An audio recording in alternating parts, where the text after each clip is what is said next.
तो दोस्तों बात करते हैं आज की खबर की तरफ। तो जैसा कि आप सब जानते हैं कि 28 अगस्त को सीएसके कैंप से 13 मेंबर कोरोना पॉजिटिव आते हैं और हालांकि अब सभी की रिपोर्ट जो है वो नेगेटिव आ चुकी है। और उसके ठीक बाद 29 अगस्त को सुरेश रैना जैसे बड़े खिलाड़ी आईपीएल 2020 से अपना नाम वापस लेकर भारत लौट जाते हैं, जिसके पीछे का कारण वो पर्सनल रीजन बताते हैं। और इसके बाद खबरों का बाजार जो है वो यहाँ पर गर्म हो जाता है, जहाँ पर कुछ सोर्सेज कहते हैं कि साहब रैना के अंकल की डेथ हो गई पठानकोट में, जिसकी वजह से वो रैना जो है वो वापस चले गए। और कुछ सोर्सेज बताते हैं कि साहब रैना को धोनी के जैसा रूम नहीं मिला, जिसकी वजह से वो जो है वापस उनसे कुछ अनबन हुई सीएसके के मैनेजमेंट से और यहाँ पर वो रैना जो है वो वापस आ गई।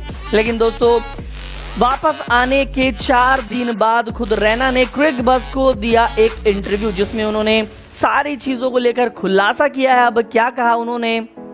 दरअसल दोस्तों यूएई में होने वाले आईपीएल को छोड़कर रैना अचानक भारत लौट गए और होटल रूम को लेकर धोनी के साथ झगड़े की खबरों के बीच सीएसके के मालिक एन श्रीनिवासन ने भी रैना को लताड़ लगाई और इतना तक बोल दिया कि कामयाबी रैना के सर चढ़कर बोल रही। और कुछ समय बाद रैना को एहसास होगा कि वो कितना कुछ हो चुके हैं, मतलब कि पैसा। और इस पूरे किस्से के 4 दिन बाद रैना ने अपनी चुप्पी तोड़ी है और उनका कहना है कि वो फिर से यूएई जाकर टीम से जुड़ सकते हैं। जी हाँ, आपको बता दें कि चिन्नाथला की रिप्लेसमेंट अभी तक चेन्नई सुपर किंग्स ने घोषित नहीं की है और ऐसे में हो सकता है कि रैना एक बार फिर से टीम से जुड़ जाएं और इसके लिए उनको दोबारा से सारे प्रोटोकॉल से गुजरना पड़ेगा।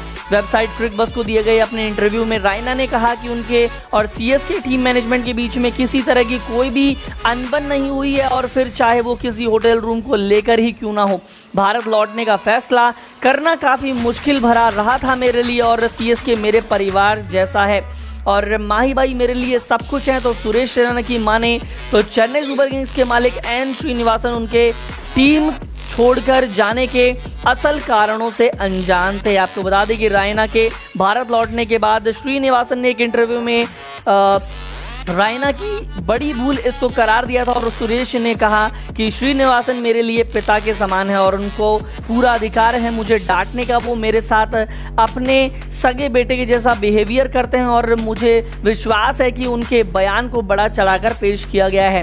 रैना ने इंटरव्यू के दौरान सफाई दी कि वो अपने फूफा जी की अचानक मौत की वजह से अपने परिवार को लेकर चिंतित थे और इसीलिए वो वापस लौटे और उस समय रैना का वहां पर होना जरूरी था और इसी वजह से वो लौटे और कोई भी आदमी बगैर किसी ठोस कारण के 12.5 करोड़ की अमाउंट को ठोकर मार करके वापस इस तरह से नहीं आएगा बीच में ही। और भले ही इंटरनेशनल क्रिकेट से मैं संन्यास ले चुका हूं, लेकिन मैं अभी भी जवान हूं और आने वाले 5 सालों तक मैं आईपीएल में चेन्नई की तरफ से खेलना चाहता हूं। जहां पर दोस्तों रैना ने कहा कि मेरी श्रीनिवासन सर से बात हुई है और हम दोनों ही सब चीज़ों को भुलाकर एक नई शुरुआत करना चाहते हैं, यानी कि रैना की वापसी हो सकती है।